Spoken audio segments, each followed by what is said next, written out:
केंद्र सरकारने कांदा निर्यात बंदीबाबत दिलेली आश्वासनं अद्याप पूर्ण केली नाहीत। त्यामुळे उत्तर महाराष्ट्रामधील शेतकरी कांदा निर्यात बंदीच्या धोरणावरती नाराज आहे।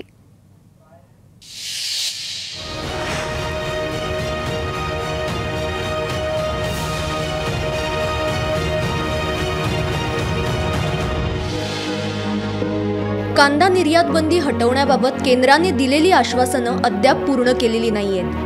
कांदा उत्पादक शेतकरी सरकार निर्यात बंदी उठवेल अशी आस लावून सरकारकडे बघत होता, मात्र सरकारने त्यांच्या अपेक्षांवर अवकाळी पावसाप्रमाणे पाणी फेरल्याचं दिसतंय। कांदा उत्पादक शेतकऱ्यांचा खर्चही निघत नसल्याने शेतकऱ्यांनी करायचं काय असा प्रश्न त्यांच्या समोर आवासून उभा आहे। याआधीही अवकाळी पावसाने शेतकऱ्यांच्या पिकांचं नुकसान झालंय। त्यातून शेतकरी सावरतो न सावरतो तोच कांदा निर्यात बंदीच्या निर्णयाने शेतकऱ्यांची घोर निराशा केली आहे।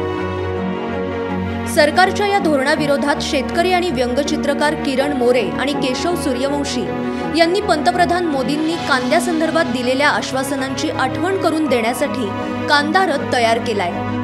या रथाच्या माध्यमातून गावोगावी जात कांदा उत्पादक शेतकरी केंद्र सरकारने केलेल्या कांदा निर्यात बंदी विरोधात आवाज उठवणार आहेत। आदरणीय नरेंद्र मोदी हे यवतमाळ जिल्ह्याच्या दौऱ्यावर येत असल्याच्या पार्श्वभूमीवर मला काल पुसद ग्रामीण पोलीस स्टेशनच्या माध्यमातून कलम 149 CRPC अंतर्गत स्थानबद्धतेची नोटीस मिळालेली आहे। खऱ्या अर्थाने लोकशाहीमध्ये अभिव्यक्ती स्वातंत्र्यावर ही आणीबाणी लावल्यासारखी स्थिती आज केंद्र शासनाने देशात निर्माण करून ठेवलेली आहे।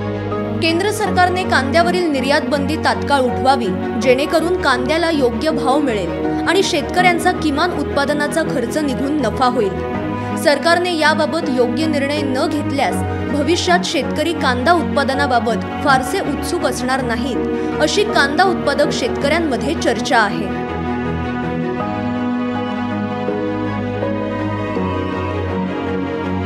विशाल मोरे, लोकशाही मराठी, मालेगाव। लोकशाही मराठी ऐका, पहा, जागरूक रहा।